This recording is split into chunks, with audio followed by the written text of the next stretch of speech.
और सचिन वाजे अब कांप रहा है जेल के अंदर कि डॉक्यूमेंट हैंडओवर करने के लिए अदालत ने आदेश दे दिया और 7 दिन के अंदर इनको डॉक्यूमेंट देने हैं। नहीं देंगे तो वो अलग कंटेम्प्ट चलेगा, जिसके लिए 2 महीने का वक्त चाह रहा था शैलेंद्र नगरकर।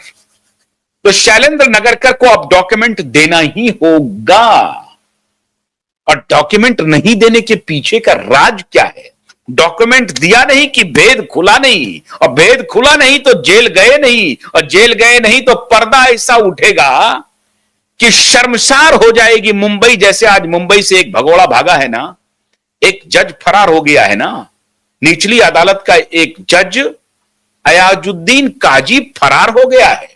उसी तरीके से मुंबई में अभी कितनी फरारी होगी आप उसकी कल्पना नहीं करेंगे। और मैं आज फिर कह रहा हूं महाराष्ट्र सरकार से कि ये ठाकरे भारत छोड़ के भागेगा, रिया चक्रवर्ती भारत छोड़ के भागेगी। इनको पकड़ो, इनके ऊपर नजर रखो, ये भाग जाएंगे। ये परमवीर को आपको पकड़ना ही पड़ेगा, उसको जेल जाना ही पड़ेगा। उन्होंने बहुत सारे खेल किए, नहीं तो परमवीर को गवर्नमेंट अप्रूवर बनना पड़ेगा। परमवीर सिंह को गवर्नमेंट अप्रूवर बनना पड़ेगा और यह कहना पड़ेगा कि मिलॉर्ड मेरी इसमें कोई भूमिका नहीं है। ये सचिन वाजे से ये डील कर रहा था, ये दोनों बाप बेटा, इन्होंने ये कुकृत्य किया, इन्होंने ये इनके साथ बच्ची के साथ बलात्कार हुआ और इसका ब्रूटल मर्डर हुआ। हम चाह करके भी बचा नहीं पाए लड़की को और इन्होंने सारे पुलिस महकमे को अपने तरफ से कर लिया था। मेरी कोई नहीं सुनता था और ये तो होम मिनिस्टर की भी नहीं सुनता था। ये बाप बेटा सीधे कॉल लेता था और पुलिस मलवानी पुलिस स्टेशन के ऑफिसर को और ये सचिन वाजे के माध्यम से पूरे मुंबई पुलिस का जितना बड़ा महकमा था सबको अपने अंदर लिए हुए था। ये कहना पड़ेगा परमवीर सिंह को, वरना परमवीर सिंह इस केस में पार्टी है। दुनिया की कोई शक्ति उसे बचा नहीं सकती। और मैं आज फिर कह रहा हूं, पैसे के घोड़े खोल लो, पैसे के जितने घोड़े हैं ना वो खोल लो। परमवीर और सलमान खान, तुम्हारी जितनी औकात है, जितनी ताकत है सीबीआई को मैनेज करने की, कोर्ट की मैनेज करने की, अपनी पूरी ताकत लगा लो। हमें मालूम है कि इस पूरे प्रकरण में तुम शामिल हो, पूरे प्रकरण में सलमान खान शामिल है, शामिल है, शामिल है, शामिल है। इस पूरे केस को मैनेज करने में अपनी पूरी ताकत लगा लो। यह केस खुलेगा, इस केस को खुलने से कोई रोक नहीं पाएगा और यह केस सुशांत तक जाएगा और सुशांत का केस तो ओपन होगा, होकर ही रहेगा।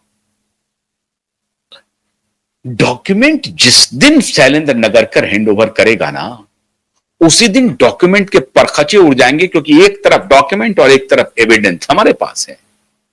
एक तरफ इनके डॉक्यूमेंट्स आएंगे और एक तरफ हमारे एविडेंस आएंगे। एक तरफ इनके एविडेंस आएंगे जो ऑन रिकॉर्ड एविडेंस है। मैं 12:30 बजे खड़ा था और एक लड़की आकर के गिर गई और फिर मैंने देखा अरे भाई कौन आ गया, फिर मैं भाग भाग करके गया। जब मैं भाग रहा था उसी दौरान पुलिस आ रही थी और तब मैं पुलिस को लेकर के स्पॉट पर पहुंचा और स्पॉट पर पहुंचा तो देखा कि एक लड़की वहां पर गिरी हुई है।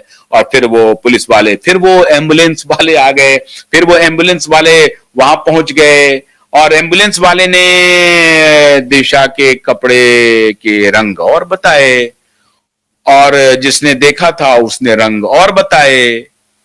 ये ऑन रिकॉर्ड है। जिन्होंने बताया वो निकल गया कि वो फलाना एमएलए का कोई लड़का वड़का है, उसका कोई दोस्त है। उसके बाद ये भी पता चल गया कि ये जो एम्बुलेंस वाला है वो कौन है, सतवंत सिंह कौन है और रोहन रॉय कहां फरार है। न्यूज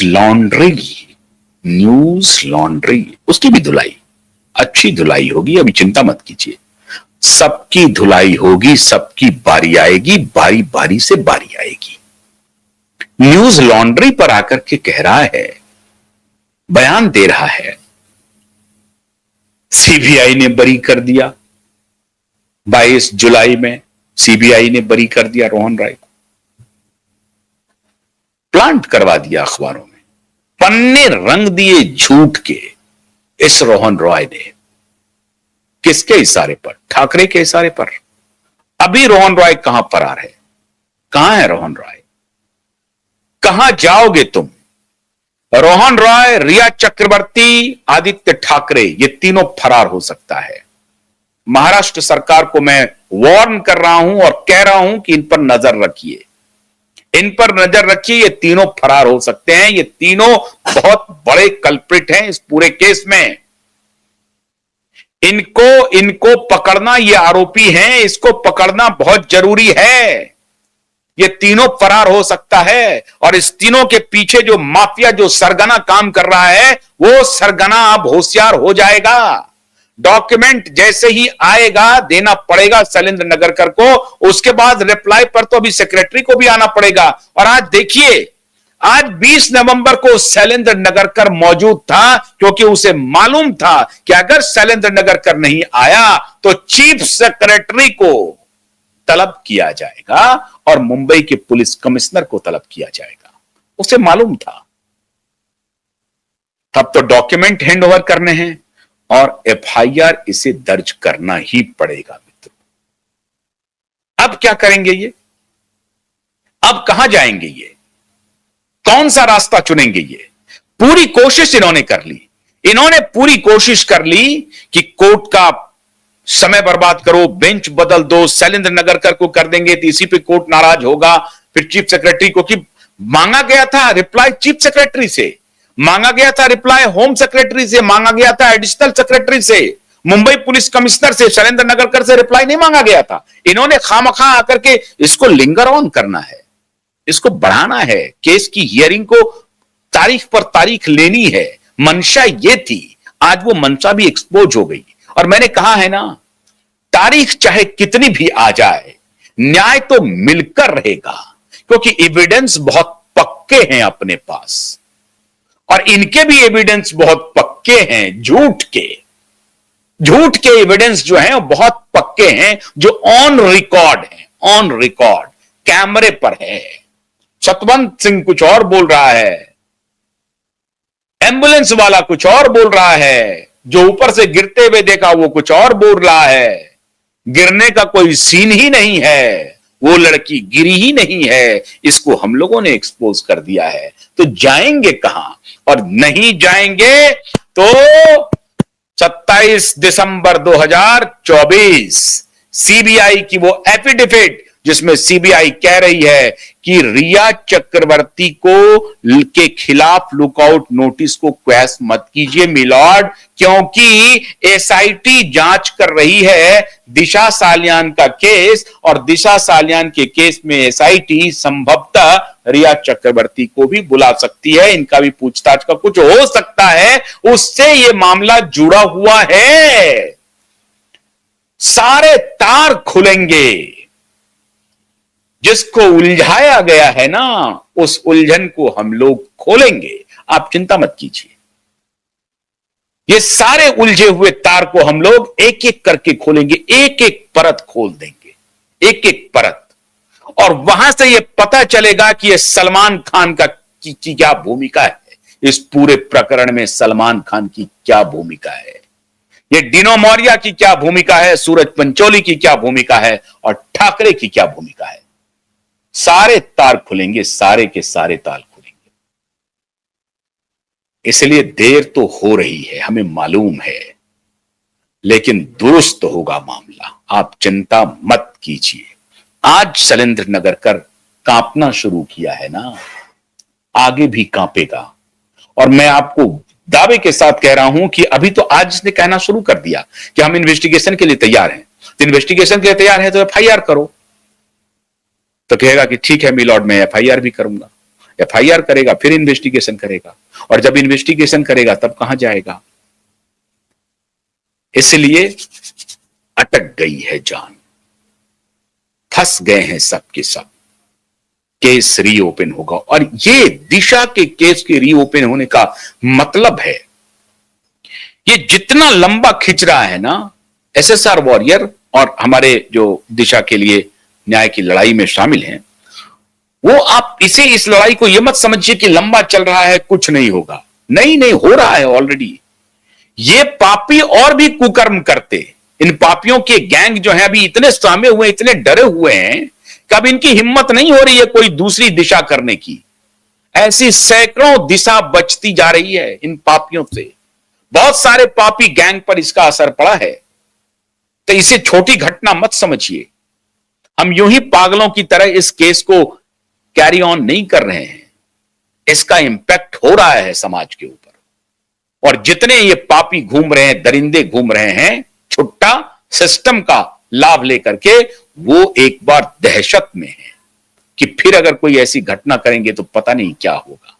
इसलिए अगर ये लंबा भी हो रहा है तब भी इसका अच्छा ही प्रभाव है, और जिस दिन निर्णय होगा तब तो अच्छा होगा ही होगा।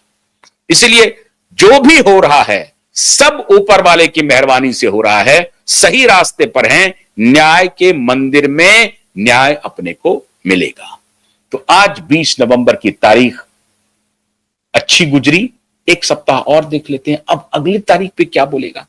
फिर अगली तारीख पर 2-3 तारीख में मामला साफ, 2-3 तारीख में सीन स्पष्ट। इसलिए कोलाहल मच गया है। आज 2 बजे के बाद मुंबई में कोलाहल है कि ये फिर से मामला पटरी पर आ गया। अब क्या करें, मैनेज नहीं हो पा रहा है। केस ट्रांसफर करने की बात हम लोगों ने सोची थी, चीफ जस्टिस के बेंच में डाल देंगे। पिटीशन चला गया, मत डालिए चीफ जस्टिस के बेंच में, ये उसी बेंच में रहने दीजिए, नहीं तो ये मामला लटक सकता है। मामला हालांकि कुछ और था। पिटीशन जो डाला गया था ना, वो डाला गया था, अब मैं इशारे कर रहा हूं, आप समझ लीजिए, मैं कुछ बोलूंगा नहीं। और मुझे पक्का यकीन है कि जो कोई भी हमारे दर्शक देख रहे हैं वो हमसे बहुत होशियार हैं। और मैंने एक कहा वो जज समझ गए। ये मामला कुछ और हो रहा था, बोलना उचित नहीं है, कुछ और चल रहा था खेल। उस खेल को हम लोगों ने बिगाड़ दिया और ले आया फिर से पटरी पर। मैंने कहा था ना आपको बहुत ब्रेकिंग दूंगा। ये चल रही थी साजिश चल रही थी। इस केस को डिरेल करो, किसी तरीके से रोको, इसको लंबा खींचो। लेकिन हर खेल को हम लोग बेनकाब कर रहे हैं। जब हमने पीआईएल डाला था तब इनको लगा था कि पीआईएल क्या होगा, 1.5 साल तक सुने ही नहीं। लेकिन इसे मालूम नहीं था कि जितना हम अभी सामने दिखाते हैं उससे बहुत कुछ पीछे अपने पास रखते हैं। जितने तीर सामने चलाते हैं तर्कस में उससे अधिक तीर रखे हुए हैं। तो दूसरा तीर लाया सतीश सालियान का, और अब तीसरा तीर भी आने वाला है। इंतजार कीजिए। इनको लग रहा है कि सुशांत के केस को हमने मैनेज कर लिया है। सुशांत के ऐसे ऐसे सबूत हैं जिसे कोर्ट जब देखेगी तो कहेगी वाह कमाल हो गया, ऐसे सबूत भी थे। इसीलिए दिशा के केस को पहले खुलना जरूरी है। इनका सारा मैनेजमेंट फेल हो रहा है, सारा का सारा। देखते हैं कौन सी शक्ति इसमें लगती है। इसलिए तो मैंने आपको कहा है, देखना है जोर कितना बाजुए कातिल में है, और कह दो आसमां से कि अपना लंगर उठा ले, हम भी तूफान की जिद देखना चाहते हैं। मैंने आपको पहले भी कहा है, प्रधानमंत्री कार्यालय भी इस केस में गुनहगारों को बचा नहीं सकती। अब उससे आगे कुछ नहीं। बहुत बहुत शुक्रिया, नमस्कार।